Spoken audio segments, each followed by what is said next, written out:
Hello, and thank you guys for tuning in to another episode of Our Shared Experience.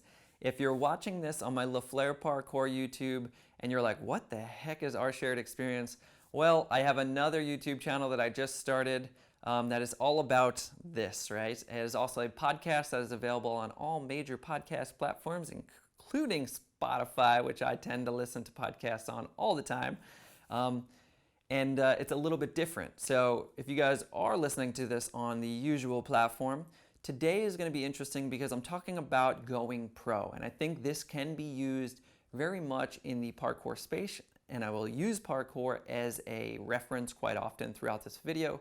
But also, it doesn't need to just be parkour. And the reason we're doing this video is called How to Go Pro.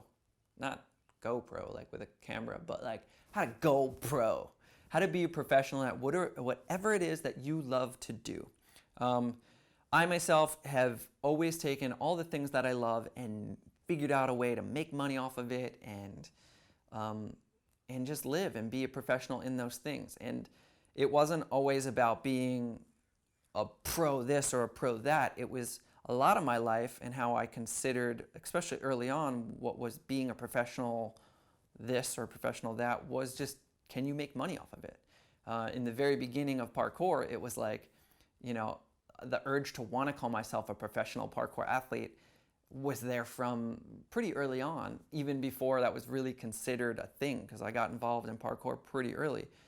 So the very first time where I was like, oh, that's it, I'm pro, was when I booked a kind of film/commercial with Eastman Kodak Company. They flew me up to Rochester, New York, and we did like a few days of shooting with these giant film cameras, and it was this incredible experience where I got paid to be a parkour athlete, and I was like, this is life. I want to do this forever, and here I am now.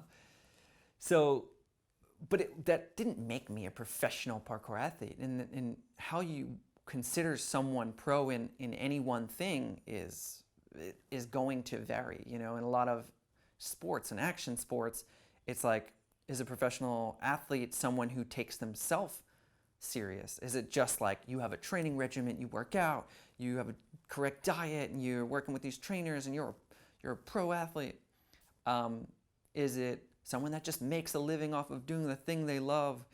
Is it you are a competitor that has won major competitions? You know, if you're in the art space, what makes you a professional artist? Is it selling a single painting? Is it selling multiple paintings, having your own gallery space? I don't know. It's like, I think it's a combination and a mixture and of so many different ingredients based on the thing that you are trying to go pro in. And I myself, you know, it's funny because I live in this very interesting space in the stuntman world, where a lot of times I don't, it's not like imposter syndrome, but it's like, I feel like I'm not a stuntman because I'm not someone who like trains fights, goes out, works on falls, does all this stuff. But then you look at my IMDb resume, and under the stunt category, I have 25 major film credits, and I'm doubling all these actors and TV shows as the main stunt guy. And all of a sudden you're like, well, what makes you a stunt man? You know, I'm a parkour athlete that gets stunt jobs is a lot of the times how I feel. But a lot of those jobs I'm getting aren't just parkour anymore. So like, where does that line get drawn? And when do I start to believe in the fact that I'm actually a stuntman and not feel weird about saying it? And I guess the question is also, why do you feel weird about saying that, Jesse? Well, because I know that there's other stuntmen that are like devoting their life to the stunt industry, whereas I have devoted a lot of my life to being a professional parkour athlete, and that it feels like I feel like other people deserve the title of stuntman way more than I do because of the stuff that they've done and dedicated their life to doing it. So anyway, what makes you pro? You know, in our sport, it's so many elements. I think it's a mixture of, you know, yeah, are you being paid to do what you love? Your skill level, obviously. I think one of the big elements in our sport, and probably this relates to most things in the world, which is a really weird one, is your peers, do the professionals, the already pros in that industry, do they consider you pro? You know, and will other stunt guys, do they call me a stuntman? You know, artists, do other artists know me and go, oh yeah, he's an incredible professional artist?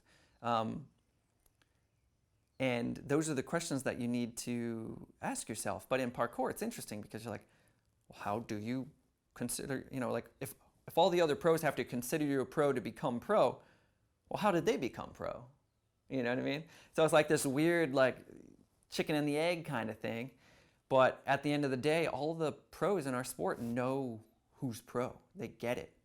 There's elements, and those elements that I think subconsciously affect our decision to consider another professional parkour athlete pro is like a mixture of like the visibility online, the marketing ability, right? Like how much have I seen of their stuff?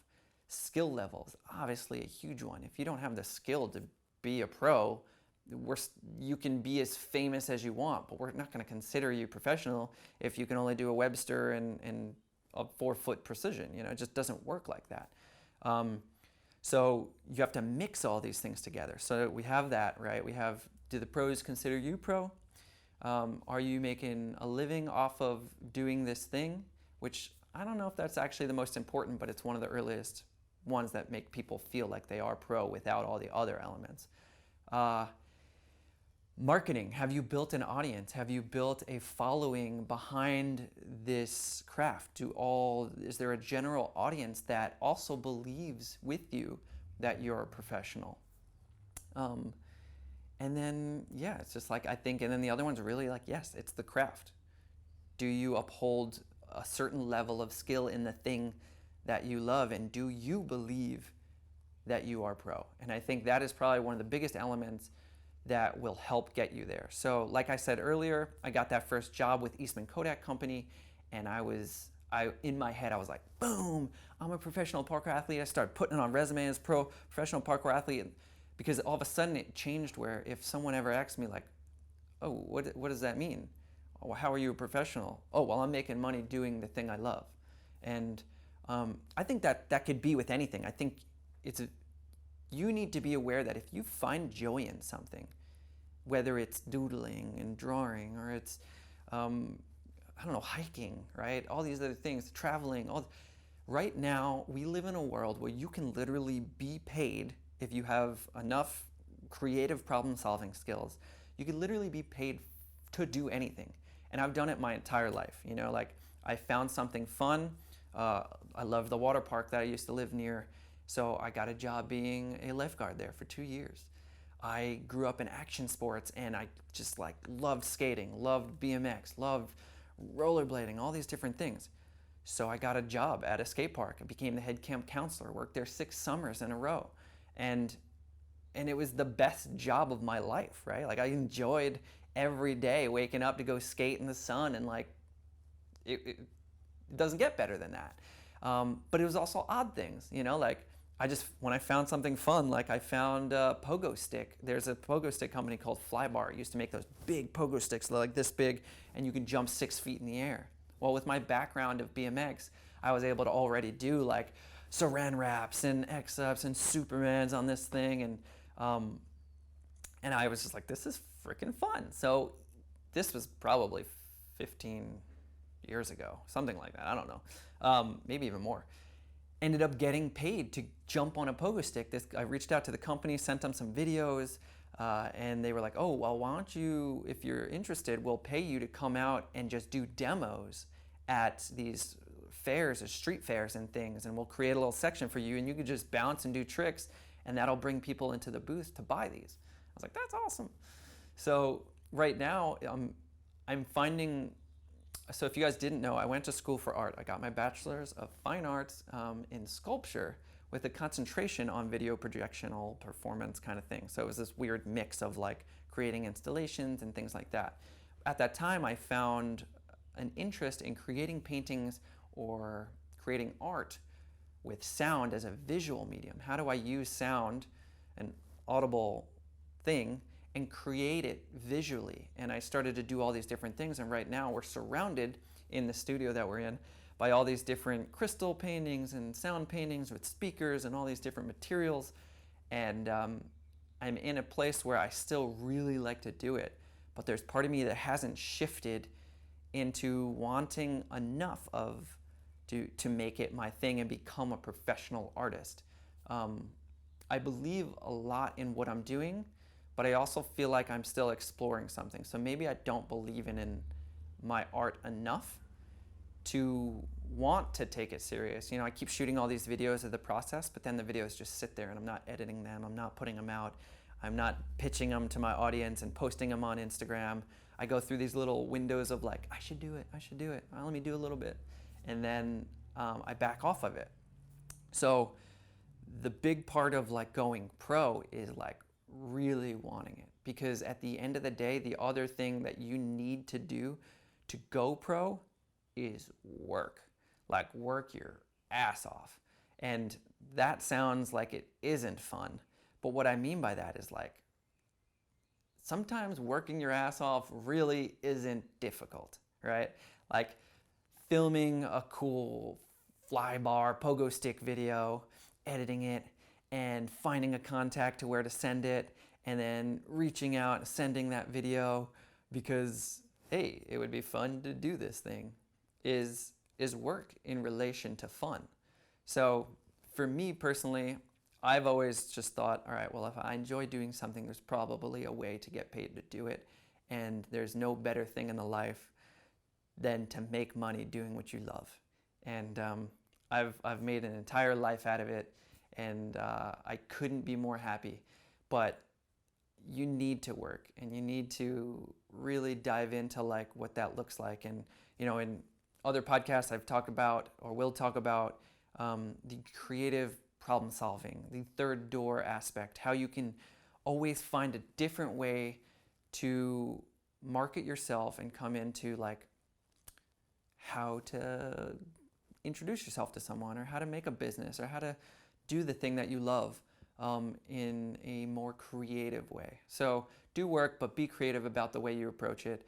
Don't just look at the way that other people have done it and then try to replicate that, because what other people do doesn't always work for you and who you are in your current location, situation, monetarily, all these different things play into like if something is gonna work for you. So what you need to do is figure out your own status, figure out what you love, and then just go for it, man. That's the last tool I'll give you, is like, don't wait. If you want to go pro, fail fast, right? I've probably said it before in this podcast, but I love it.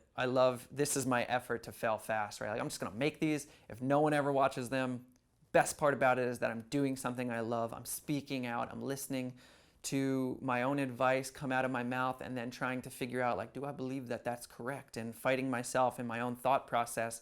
And that's why this becomes a very, not just therapeutic, but a very valuable element of my morning, is coming out here and doing this with you. So for me, again, this doesn't need to make money. I might start to really like the way it is, but right now I feel like I'm still finding my voice. I'm still finding the process of whether or not I want to really dive in and write things down and figure out exactly what I'm going to say and talk about to you guys, or if I'm just going to come out here and let it be stream of thought. So either way, I hope you guys enjoyed this. If you're watching on my La Flair parkour page, be sure to check the link in the description below to my new YouTube page, Our Shared Experience. Currently, I think it's only got like 20 subscribers, which is completely fine with me. But if you want to hear and watch more of these, there's a few more already on there, so go check them out. If you're listening to this on any of the major podcast platforms, thank you guys for listening. Be sure to leave a review, subscribe, hit that like button, and also if you're on YouTube, make sure you hit that notification button, because YouTube algorithm is kind of silly. And the only way you're going to see these is if you do that. So thank you guys for tuning in. Peace out, everybody.